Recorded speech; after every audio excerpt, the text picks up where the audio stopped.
तालाबपुर गांव में बल्लू और बलराम नाम के दो युवक रहा करते थे। वो दोनों कोई काम धंधा नहीं करते थे, बल्कि वो गांव में चोरियां किया करते थे। उनकी हरकतों की वजह से सारा गांव परेशान था। वो सुबह से लेकर शाम तक कल्लू चाय वाले की दुकान पर बैठा करते और किसी न किसी के घर पर चोरी करने की योजना बनाते। बलराम और बल्लू कल्लू की दुकान पर बैठे हुए चाय पी रहे थे। क्यों भाई, ऐसी क्या आफत आ गई? अच्छा खासा तो गांव है हमारा। तू समझ नहीं रहा बल्लू, गांव के सभी लोग जान चुके हैं कि हम दोनों चोर हैं, इसीलिए कोई हम दोनों को सम्मान नहीं देता। अरे सम्मान का क्या अचार डालेंगे, हमें तो बस पैसे चाहिए। बेवकूफ कहीं के, मैं तुझे कुछ समझाने की कोशिश कर रहा हूँ, लेकिन तेरी खोपड़ी में मेरी बात फिट ही नहीं बैठ रही। बल्लू, गांव के सभी वासी अब हमसे बहुत चौकन्ने हो गए हैं। पिछले एक हफ्ते से हम जिस किसी के भी घर में चोरी करने के लिए घुसते हैं, उस घर का कोई ना कोई सदस्य हमारा स्वागत करने के लिए पहले से ही बैठा होता है। बात तो तुम्हारी बिल्कुल सही है बलराम, लेकिन हम जाएंगे कहाँ? हम दोनों के पास जो कुछ बचे कुचे पैसे थे वो तो समाप्त हो गए।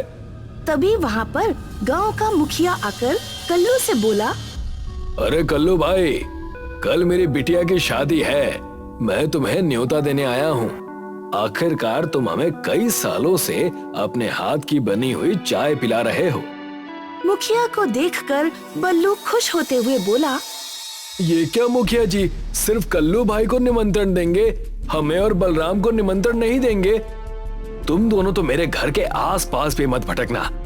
भला ये क्या बात हुई मुखिया जी, हम भी इसी गांव के वासी हैं। तुम दोनों इस गांव के वासी होने के नाम पर कलंक हो।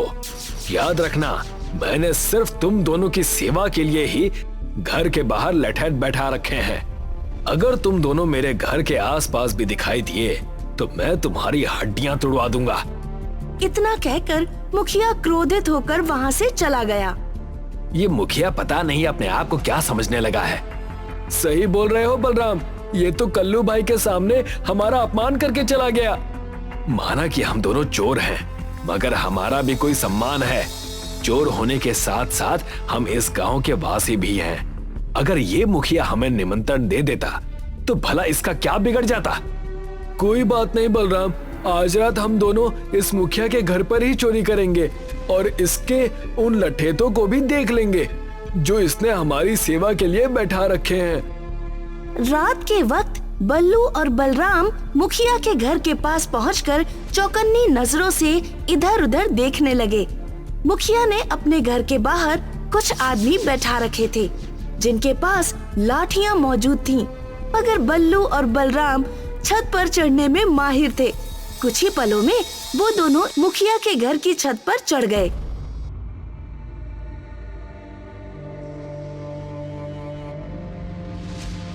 इसके पास तो बहुत अधिक धन है बल्लू, इन सारे सोने को तो बेचकर हम दोनों बहुत अमीर हो जाएंगे। मगर बल्लू के दिमाग में कुछ और ही चलने लगा। बात तो तुम्हारी सही है बलराम, लेकिन सोचो, कल मुखिया की बेटी की शादी है। अगर हमने ये सारा सोना चुरा लिया तो उसकी बेटी की शादी रुक जाएगी। ये कैसी बातें करने लगा है तू? अचानक तेरे अंदर अच्छाई कैसे जाग गई? देख, हम दोनों चोर हैं बलराम, लेकिन पापी नहीं।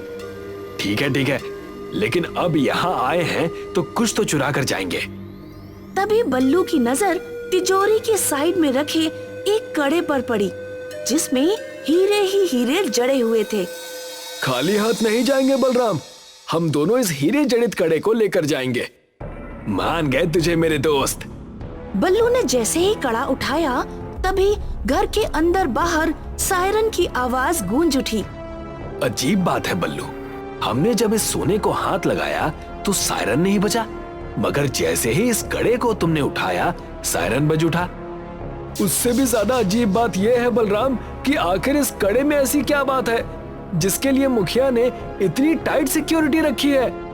मुझे लगता है कि इसमें जड़े हुए हीरे बहुत ही कीमती होंगे। तभी बल्लू और बलराम के कानों में बहुत से लोगों की जूते की आवाजें टकराई। लगता है वो सब इसी कमरे की ओर आ रहे हैं। अब हम क्या करें? अगर हम दोनों पकड़े गए तो मुखिया हम दोनों को जिंदा नहीं छोड़ेगा। जो भी होगा देख लेंगे। इस कड़े को अपनी जेब में छुपा ले। तभी वहाँ पर मुखिया अपनी सिक्योरिटी को लेकर आ गया। वो बल्लू और बलराम को देखते हुए क्रोधित होकर बोला, देखते क्या हो, पकड़ लो इन दोनों को। वो कड़ा मुझे किसी भी कीमत पर चाहिए। बल्लू और बलराम भागने में भी माहिर थे। वो दोनों बहुत फुर्ती से वहाँ से भाग गए, मगर वो दोनों इतने घबराए हुए थे कि वो शहर की ओर नहीं बल्कि जंगल की ओर भागे। भागते भागते वो एक बड़ी सी नदी की तरफ आ गए। लगता है हम दोनों घबराकर उल्टी दिशा की ओर भाग आए। सही कह रहा है यार, अब क्या करें? लगता है इस बार हम दोनों पक्का पकड़े जाएंगे। तभी बल्लू और बलराम की नजर मुखिया पर पड़ी, जो बहुत से गार्ड लेकर उनकी ही तरफ आ रहा था। बल्लू, तुझे तैरना आता है? हाँ हाँ, मुझे तैरना आता है, लेकिन इतनी बड़ी नदी हम कैसे पार करेंगे? जो भी होगा देख लेंगे, फिलहाल तो अपनी जान बचाओ। बल्लू और बलराम दोनों नदी में कूद गए, मगर नदी इतनी बड़ी थी कि वो दोनों तैरते तैरते थक गए, मगर नदी का किनारा आने का नाम ही नहीं ले रहा था। तभी एक बहुत बड़ा मगरमच्छ उन दोनों के सामने आ गया। हमारे साथ तो वही हो गया बलराम कि आसमान से गिरे और खजूर पर अटके। ये मगरमच्छ हमें नहीं छोड़ेगा। हिम्मत मत हार बल्लू, हमने बड़ी बड़ी मुसीबत का सामना मिलकर किया है। इस मगरमच्छ की क्या औकात है? पागल हो गया है क्या? इंसानों की बात अलग है, मगरमच्छ की बात अलग है। तुझे लगता है तो इस मगरमच्छ के एक दांत को भी तोड़ पाएगा? अरे ये हमें जिंदा चबा जाएगा। हम दोनों बीच नदी में फंसे हुए हैं, कुछ सोच। सब तेरी वजह से हुआ है बल्लू। अच्छे खासे हम दोनों उन आभूषणों को उठाकर फरार हो जाते और उन्हें बेच देते, लेकिन नहीं, तुम्हारे अंदर तो राजा हरिश्चंद्र सवार हो गए थे। अचानक तुम्हारे मन में गांव के प्रति और मुखिया की बेटी के प्रति इतना प्रेम बढ़ गया कि तुम्हें उनकी चिंता होने लगी। अब भुगतो।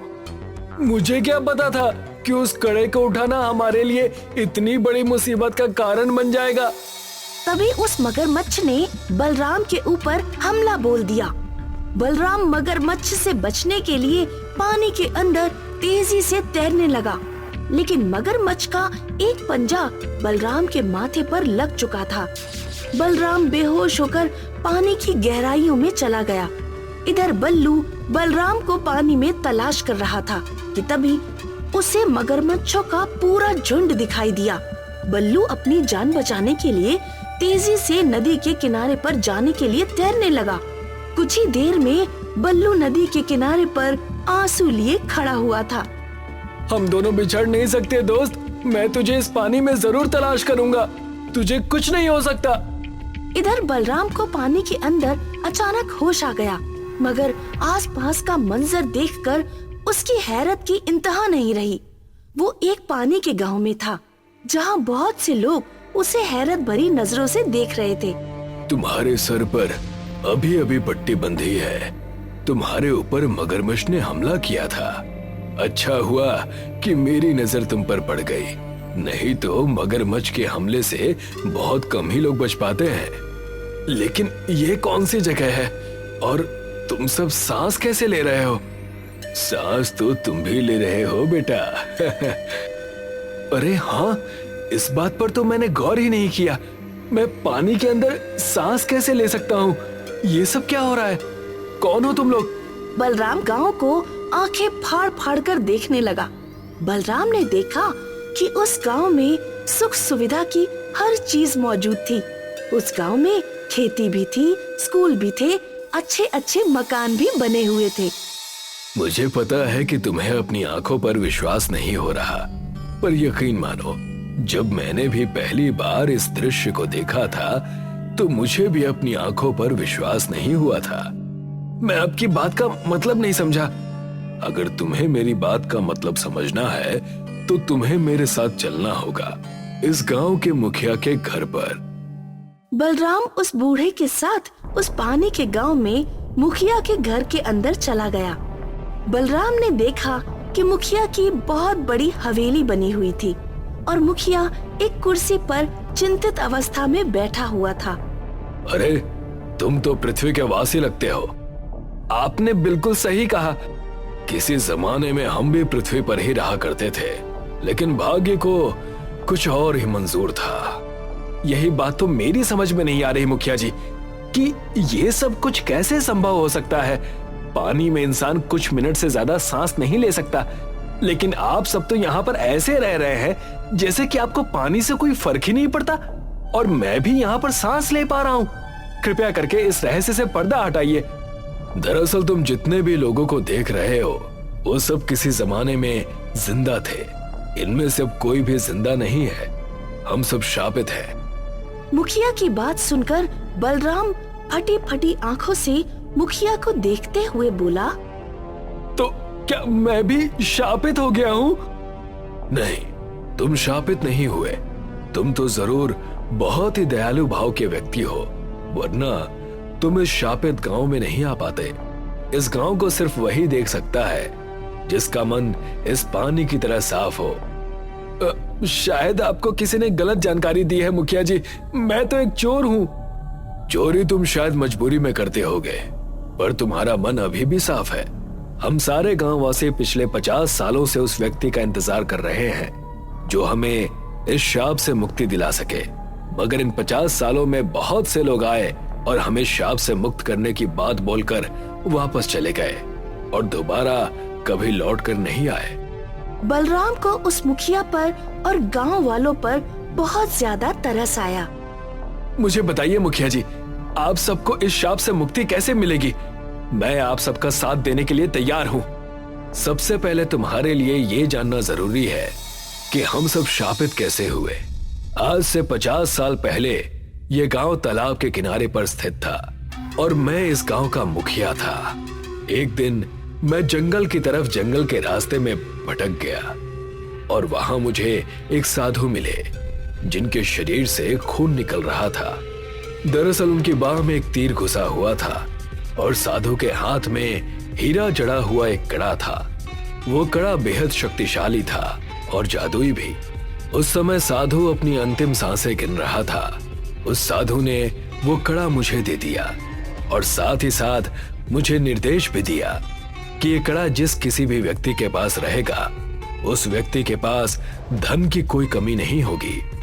मगर याद रखना, अगर किसी गलत मनुष्य ने तुमसे ये कड़ा चुरा लिया तो तुम और तुम्हारा गांव शापित हो जाएगा और तुम्हारा पूरा गांव तालाब में डूबकर मर जाएगा। लेकिन तुम सब मर के भी मरोगे नहीं और पानी के अंदर ही जीवित रहोगे और तालाब के पानी से बाहर कभी नहीं जा पाओगे। मुखिया की बात सुनकर बलराम गहरी सोच में पड़ गया। बलराम ने अपने साथ घटी घटना मुखिया को बता दी कि किस तरह से वो उस गांव के मुखिया की तिजोरी से ठीक वैसा ही हीरा जड़ित कड़ा चुराकर भागे थे जिस कड़े की वो बात कर रहा था।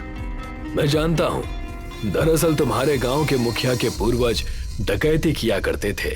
वो लोगों को जान से मारकर उनका धन छीन लिया करते थे और एक दिन इस मुखिया का दादा मेरे घर में घुस आया और उस कड़े को चुरा कर ले गया। अगले ही दिन हमारा पूरा गांव तालाब में डूब गया और तब से हम लोग ऐसे ही इसी तालाब के अंदर रहते हैं। वो कड़ा मेरे दोस्त बल्लू के पास है। बताइए, मुझे उस कड़े का क्या करना होगा? कुछ नहीं, तुम्हें सिर्फ उस कड़े को अपने गांव के मुखिया के सामने तोड़ना है और कड़ा तोड़ते ही हम सब शाप से मुक्त हो जाएंगे।